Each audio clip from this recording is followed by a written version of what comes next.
I'm Anuja Kulkarni and I welcome you all in today's episode of Parenting Talks. Studies have shown that our ideas of enjoyment are rapidly changing.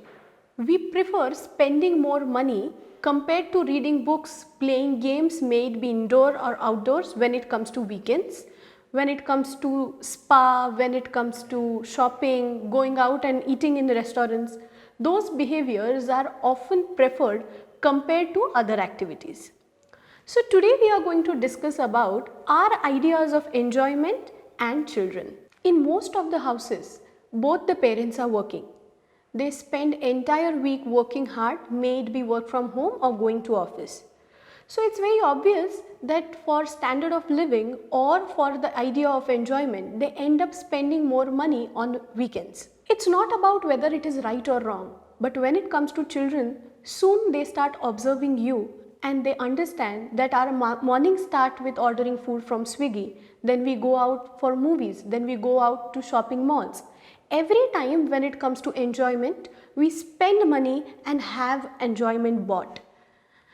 Is it a good thing that every time when it comes to enjoyment, it needs to be purchased? Let's try to understand delight or enjoyment from the perspective of children here. For a child, any activity engaged by my parents where I can also be a part of that particular plane could be anything that can be enjoyed. It could be as simple as cooking, it could be as simple as playing together, watching a movie sitting at home, or it could be cleaning house. In one of the instances in one house, one day the parents decided to clean the house with the child. After 15-20 minutes of the entire process, the child asked that every day if a mausi or an aunt does these activities at home, then why are we today cleaning? Why don't we outsource it to any of the mausis or any of the deep cleaning urban clap people and then go out and enjoy? So that coming from a child of age 4 was quite surprising for the parents. And then they realized for last few years or few months, their ideas of enjoyment were nothing more than going to a spa or a mall where they actually used to spend money and purchase enjoyment.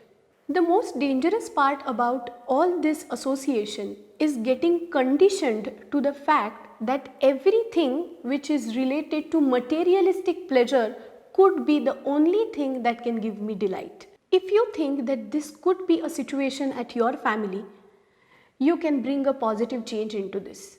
There are two ways in which you can actually work on this.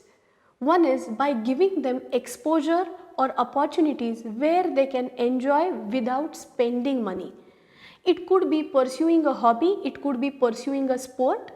At a later stage, you can actually spend money and join coaching, but where the idea begins with spending time with a hobby or a sport that you enjoy.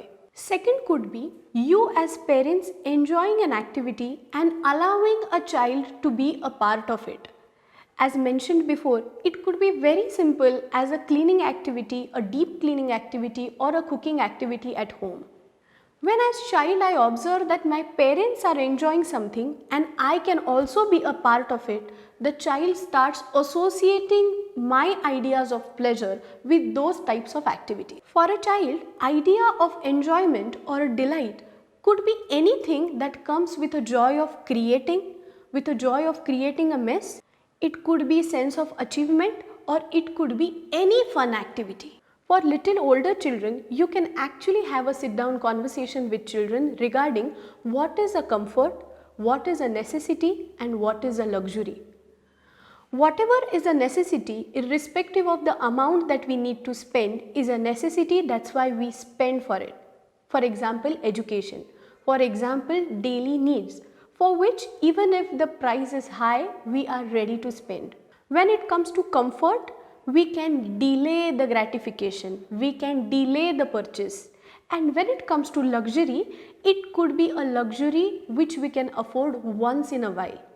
So once you start discussing these things with children, they also start thinking about the same things at their levels. Before any kind of purchase, there could be a sit-down conversation regarding what is the necessity of buying something. What are the returns of that particular investment? And how are we supposed to do that kind of investments? Most often, parents do not want to discuss the commercials or the money part with the children. But if you want children to understand that everything comes with a cost, it's a good idea to discuss the ideas of comfort, necessity, and luxury with children. Everything that can be enjoyed or everything that can offer delight does not necessarily mean that we need to buy it, should come from your experiences and not just saying. If you think it's not too late to start giving exposure to these ideas of delight or enjoyment to your children, make sure that you like, share and comment on our video. With these regards, if you have any queries or any doubts, feel free to ask your queries. And of course, don't forget to subscribe our channel. Thank you.